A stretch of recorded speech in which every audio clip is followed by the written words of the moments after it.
السلام عليكم ورحمة الله وبركاته. وكابتن حسين لبيب وصدمة العمر. الكابتن حسين لبيب بياخد قرار فيما معناه ان هو موافق ان هو يبيع زيزو للشباب. ركز بس كده معايا، حكايه تفاصيل الموضوع عشان الكلام اللي طلع دوت بيقول لك ان زيزو كده كده هيمشي للشباب، مسألة وقت لا اكتر ولا اقل.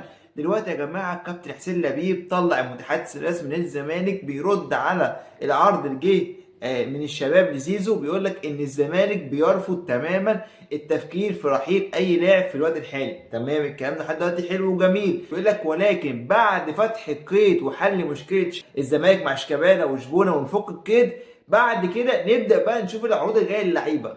يعني افهم بس يعني ايه؟ يعني انت كده هتبيعه؟ يعني ما معنى كلام كده انت هتبيعه؟ انتوا يا جماعه ما تقولوش تقولوا كلام ليه كذا معنى. يعني ايه لما القيد يتفتح نبدا نشوف العروض؟ ما انت كده موافق بس بعد فتح القيد. ممكن الشباب بكل سهوله يديك مليون ونص دولار تفتح القيد، بعد كده تديهم زيزو واخصموا ايه؟ واخصموا مليون ونص من حق الصفقه.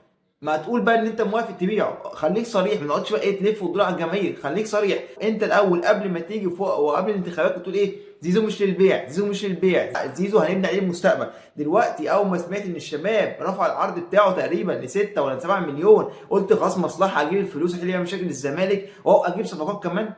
نفسي افهم بس فين الكلام اللي انت بتقوله؟ عايز افهم بس ليه بتغير كلامك قبل الانتخابات بتقول كلام وبعد ما كسبت تقول كلام تاني؟ هما فين اول اجدد فتوح واجدد الناس كلها واجيب صفقات وافك القيد واجيب مدرب عالمي نادي الزمالك؟ بقى دلوقتي هو اكتر من شهر ما جبتش مدرب، سايب انت معتمد جماعي عشان كسب كام ماتش والاداء فيه كارثي. مش عارف انت تفكر ازاي.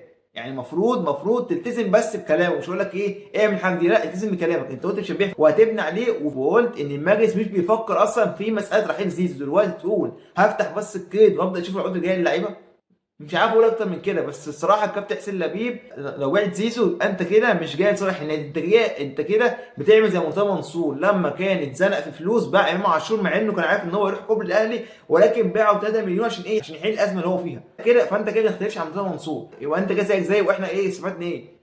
عمال تقول عصر جديد واداره جديده وتخطيط والكلام ده، في الاخر بتسحب الجماهير وتلاقي تضحك على الناس كلها. بس مش قادر اكتر من كده. ولكن يا جماعه في الاول وفي الاخر يناير مش بعيد، يناير هيجي وهيبان مين الكذاب ومين الصادق. واتمنى اكون انا غلطان في حته ان انت راح تبيعه، بس اتمنى مش هتضايق والله. لكن لو انت بعته الكلام كده بيختلف. مش هنتكلم الا بعد يناير ما يجي وهنشوف الموقف بتاع زيزو ايه. تاني موضوع يا جماعه معانا ورساله وتحذير ومهله كابتن محمود الخطيب الاخيره لمارسيل كولر. شفنا يا جماعه دلوقتي حصل الاجتماع الثلاثي ما بين الكابتن محمود الخطيب ومارسيل كولر وخالد بيبو، بيناقشوا وبيشوفوا الاداء اللي الاهلي فيه اخر كام ماتش ومش كويس، والنتائج السيئه والاداء الكارثي بمعنى الكلمه. يعني ساعات الاهلي بيبقى اداء كويس وبيتعادل او يخسر ماشي، لكن دلوقتي الاهلي اداء وحش وبيتعادل، فكده في مشكله. دلوقتي يا جماعه كابتن محمود الخطيب بلغ كولر قال له انت معاك فرصه واحده بس، فرصه واحده بس.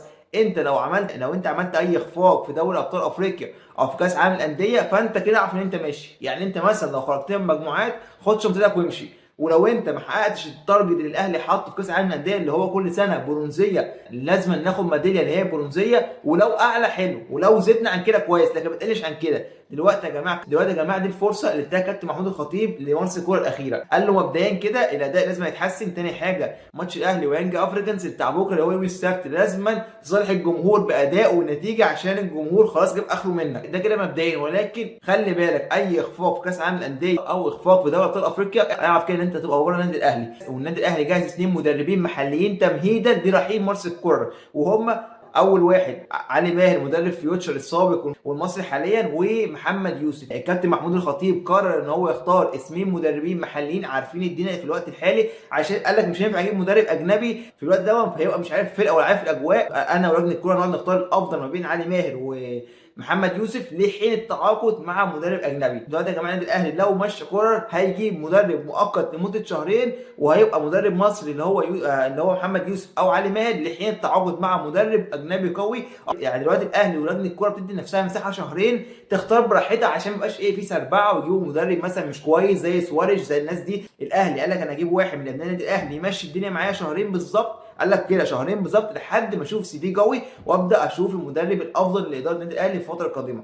فعلا يا جماعه شايف ان الاهلي مع كولر حط نقط على الحروف اللي هو اخرك ايه ومش اخرك ايه خطه، والاهلي عمل البلان بي بتاعته عشان ما يتزنقش في ايه عشان ما يتزنقش بعدين لما يلاقي كوره مثلا ايه تعثر في بطوله افريقيا او تعثر في كاس العالم للانديه. بس كده يا جماعه ده ملخص انذار الكابتن محمود الخطيب والكابتن مارسيل كولر. هل انتم شايفين ان هو قرار صح ولا قرار مش موفق؟ وهل انتم شايفين ان حسين لبيب بيسرح بالجماهير وهيبيع زيزو ولا لا؟ مستني عليكم في الكومنتات. بس كده يا جماعه في الاول وفي الاخر ده قرار شخصي، اي حد يقعد يقول لي مفتوحه. والسلام عليكم ورحمه الله وبركاته.